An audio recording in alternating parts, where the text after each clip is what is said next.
É possível que você tenha alguma noção do que se passa na Venezuela. Você provavelmente acredita que por lá existe um poder autocrático, onde o ditador impõe suas determinações por meio de militares ou da justiça devidamente aparelhada. Mas não é bem assim. E o que você vai ver agora mudará sua forma de enxergar as coisas. E se você assistir até o fim, provavelmente perceberá que um sistema muito semelhante começa a se instalar no Brasil.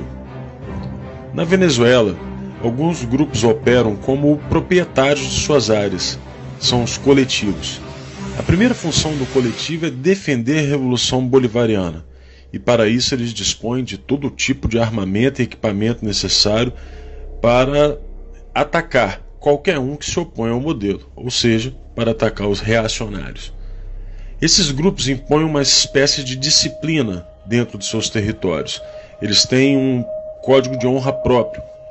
Muitos até se gabam de manter dentro de suas áreas um índice de criminalidade abaixo da média nacional, que por sinal são os piores do mundo, com 70 homicídios a cada 100 mil habitantes. Existem centenas de coletivos, todos eles armados, com rifles portáteis, granadas, e 2 deles, os Carapaicos e Tupamaros, receberam treinamento militar dos guerrilheiros das Farc colombiana. Além disso, eles têm relações estreitas com outras gangues paramilitares, como os Los Rastrojos, também da Colômbia, que lhes fornecem armas. Esse grupo colombiano vive em conflito com o Exército de Libertação Nacional da Colômbia, que já se faz presente em 10 estados venezuelanos. O conflito entre essas organizações é uma constante, a disputa por territórios, muito parecido com o que acontece no Brasil. O governo venezuelano sustenta esses grupos por meio de planos sociais, concede recursos para seus projetos culturais e são eles que cuidam da distribuição de alimentos, entre outras benesses, naquele ambiente de fome e miséria. Enquanto mantém a sua fachada social, esses grupos atuam no tráfico de drogas, roubos de automóveis e outras ações características do crime organizado. Quem começou tudo isso foi Hugo Chávez, que financiou e permitiu que esses grupos crescessem nos bairros pobres do país.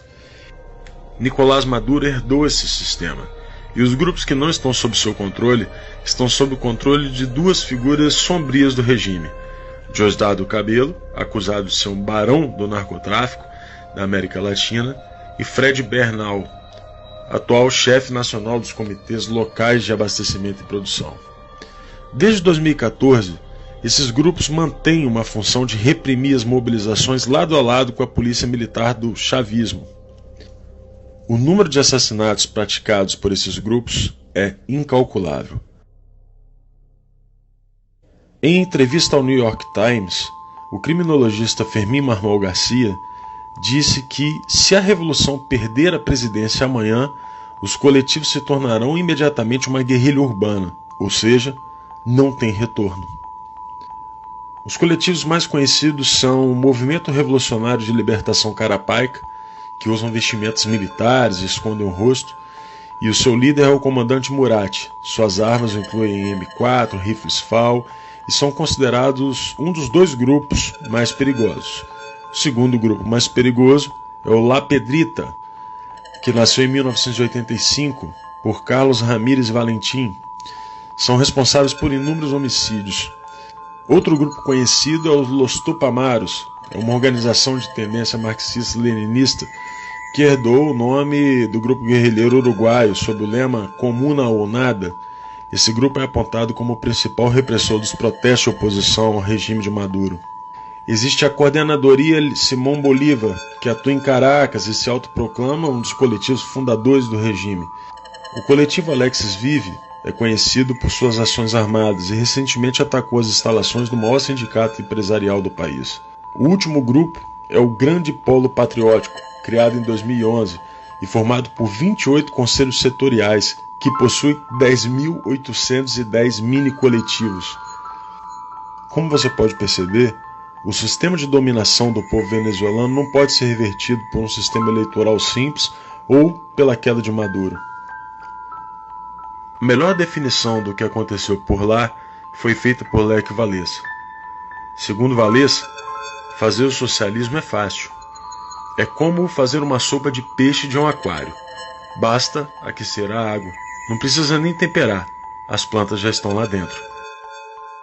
Fazer o contrário, criar uma sociedade livre a partir do comunismo, é como fazer o aquário utilizando uma sopa de peixe. Isso é complicado.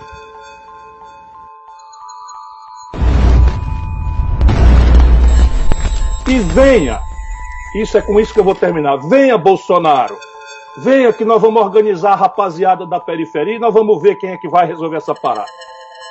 O juiz federal Odilon de Oliveira de Ponta Porã, na fronteira do Mato Grosso do Sul com o Paraguai, obteve evidências da atuação de guerrilheiros das Forças Armadas Revolucionárias da Colômbia, as FARC, no treinamento de bandidos ligados ao primeiro comando da capital, PCC, e ao Comando Vermelho.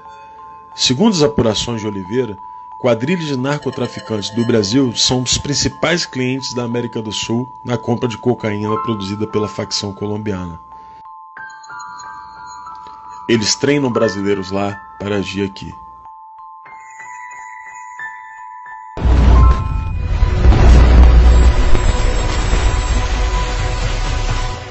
A revolução do lumpenproletariado já está em andamento no Brasil.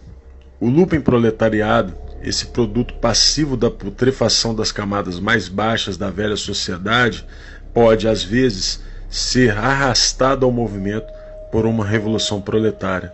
Todavia, suas condições de vida o predispõem a vender-se à reação. Karl Marx. Você consegue se lembrar do Brasil antes de 2002? Pois é, não existiam cracolândias por aqui. A partir da vitória de Lula, a droga derivada da cocaína tomou conta do país, escravizando um número imensurável de brasileiros. Tais indivíduos são capazes de lutar com maior coragem, mas são propensos a ações destrutivas. Conduzidos de maneira correta, podem converter-se numa força revolucionária. Mao Tse-tung, em Análise das Classes e Sociedade Chinesa.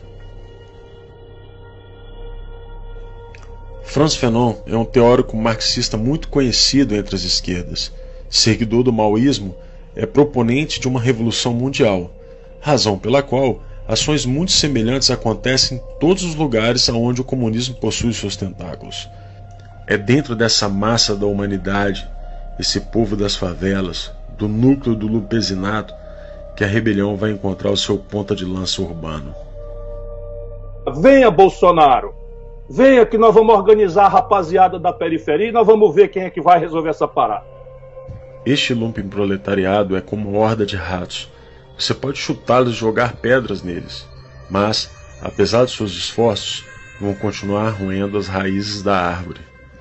O lumpenproletariado, uma vez que é constituído, traz todas as suas forças para pôr em risco a segurança da cidade. E é o sinal da decadência irrevogável, a gangrena sempre presente do coração do sistema colonial. Aqui no Brasil, a gente reagiu. Fomos às ruas e exigir o fim de um governo que estava corroendo a nossa sociedade por dentro. E conseguimos uma vitória singela, mesmo que os revolucionários tivessem tentado impedir de todas as formas. Acontece que a revolução lumpenproletariada estava em andamento por aqui, e não será fácil reconstruir um aquário a partir de uma sopa de peixe deixada pelo petismo. Você então se pergunta como podem haver banqueiros, artistas, intelectuais e membros da elite que não conseguem perceber esse tipo de situação e ainda assinam manifestos junto com Ciro Gomes, que, como já vimos, tem exata noção do que está acontecendo. E para isso, Karl Marx também tem uma explicação. A aristocracia financeira, tanto no modo de obter seus ganhos quanto no modo de desfrutar deles, nada mais é que o renascimento do lumpenproletariado nas camadas mais altas da sociedade burguesa. O lumpenproletariado não está limitado aos drogados, bandidos, famigerados da classe marginalizada.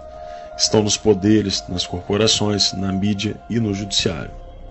Veja que até as opiniões de alguns jornalistas conhecidos têm mudado, e isso acontece de acordo com a mudança de quem banca os seus contra-cheques. São as pércoras do jornalismo, ou os degenerados da informação. No judiciário, do mesmo modo, um número cada vez maior de criminosos é colocado nas ruas. Parte deles para alimentar a massa revolucionária, e outros vinculados justamente aos grupos que tratamos há pouco. Tudo isso é feito às claras, não existe segredo. Preciso que a gente denuncie isto. Que a gente anteveja esse tipo de manobra. Porque não se pode fazer isso com o Supremo Tribunal Federal. Ah, agora eu vou dar uma desperto e vou conseguir a decisão do aborto. De preferência na turma com 3 ministros. Aí a gente faz um 2-1. E deixa de fora desse seu mau sentimento. Você é uma pessoa horrível. Uma mistura do mal com atraso e pitadas de psicopatia. Isso não tem nada a ver com o que está sendo julgado. É um absurdo, Vossa Excelência, aqui fazer um comício cheio de ofensas, grosserias. Vossa Excelência não consegue articular um argumento, fica procurando. Já ofendeu a presidente, já ofendeu o ministro Fux, agora chegou a mim. A corrosão do Conselho de Justiça da nossa própria Carta Magna atende ao conceito de Revolução Lumpen. Afinal, a disciplina e os códigos de honra, como já vimos, terão que ser aplicadas por grupos criminosos ao fim da conclusão do processo revolucionário. Agora que você já sabe qual é a situação que nos encontramos, eu faço um pedido. Não desista do Brasil.